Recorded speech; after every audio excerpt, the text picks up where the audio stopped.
Hi, I'm Michelle with Moto, and in this video, we're going to be discussing the pros and cons of choosing Intuit's QuickBooks for your small business accounting software. Now, I've used QuickBooks Online for many years, and I am a certified ProAdvisor, but my opinions are my own, and I want to give you a fair and honest take on Intuit and its products. Now, here are 5 things you may want to consider before you take the plunge into starting or switching to a new accounting software. First thing to note is that unlike prior versions of QuickBooks, QBO operates as a cloud-based subscription model. Now for the pros of that, there's no expensive upfront investment. You just simply register and begin paying a steady, relatively low monthly fee. You can access it anywhere you have an internet browser and connection or with the QuickBooks app, which is very convenient. And you get product improvements in real time as new features and upgrades are released. And one of the downsides is that the subscription fee never ends, so long as you want access to your information. So you never end up with a product that is paid off and bought outright. And not only that, but the subscription fee will incrementally increase over time. That is, however, also the case for Intuit's competitors. The cloud-based subscription model is the direction that most software is headed. The second point to consider is Intuit's time in business. Intuit has a long track record in the financial software industry. It was founded in 1983 in Palo Alto, California, with Quicken being their first product, a PC-based accounting software. Now, Intuit sold off Quicken in 2016, but it also has other recognizable products such as TurboTax, Credit Karma, and MailChimp in their suite of products, along with QuickBooks. Now, Intuit is a publicly traded company, which means that there is more publicly available information on the company's financials and performance. The last 5 years has seen double-digit revenue growth year over year, with last fiscal year's revenue being $16.3 billion. Now, why does that matter to you as a customer? Well, next we're going to talk about market share. Intuit is invested in growing and maintaining their market share. In the fiscal year ending in July of 24, they reported 19% revenue growth in the small business and self-employed group revenue. And as a customer, you benefit from that.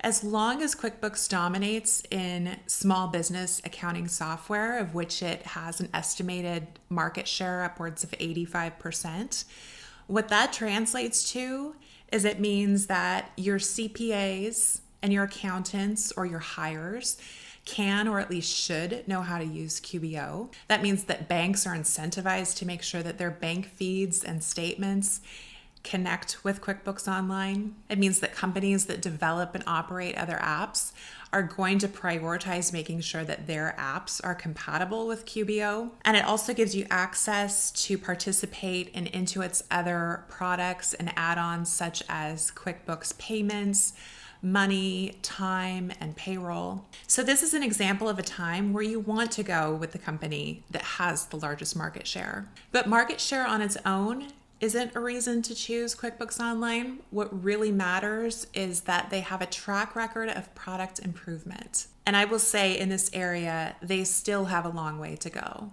If you do some research, you will find that there are a lot of frustrated QuickBooks users. There are a lot of people that are disappointed in their decision to discontinue QuickBooks Desktop, which many considered to be a superior product to the online version. Some of that frustration could be mitigated with the training and support like Moto is able to offer. I will give credit where it's due and say that in the last 5 years that I've been using the product, there has been a noted improvement in the education, the navigation, features that have been added and deleted, and it has overall improved and continues to trend in that direction. And this is where I'd like to further insert some personal opinions. I would have liked to see less horizontal expansion in recent years and instead have Intuit focus on perfecting the accounting software itself. There are still some what I would consider to be basic features that QBO is lacking. For example, each account is limited to one company name and logo, and that information translates to client forms like invoices and sales receipts, which doesn't work for companies that have multiple product lines or brands or DBAs that they want to market differently. There's also a disappointing lack of options in the design and the formatting of those forms. Those are two things that personally impact my business, and I know many others.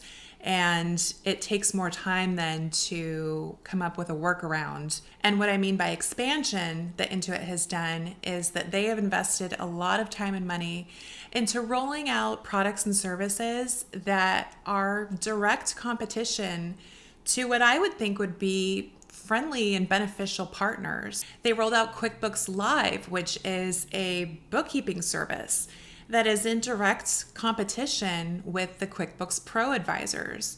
The ProAdvisors are the people that are recommending the product. They're bringing new business and new revenue to Intuit. They're supporting Intuit's clients.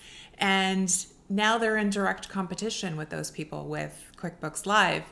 They've also rolled out a competing bill pay service. They have QuickBooks Payments, which is a merchant service. They have QuickBooks Money, which is a business checking through Green Dot Bank, which is FDIC insured, but it doesn't have any physical locations in the US.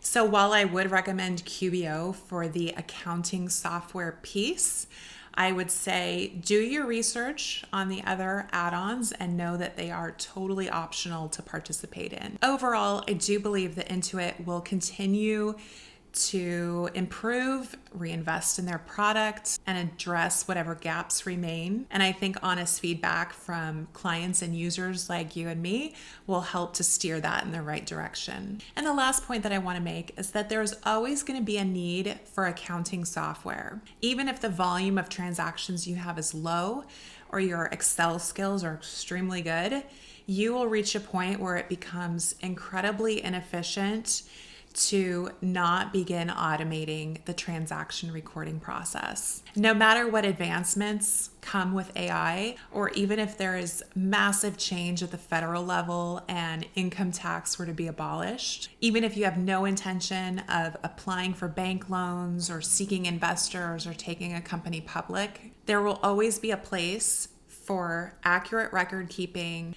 the ability to easily generate reports, tracking financial progress, and there is a human element of decision making and judgment that is involved in that. So why not get on board now is what I'm saying. I hope this video was helpful and it gave you some things to consider.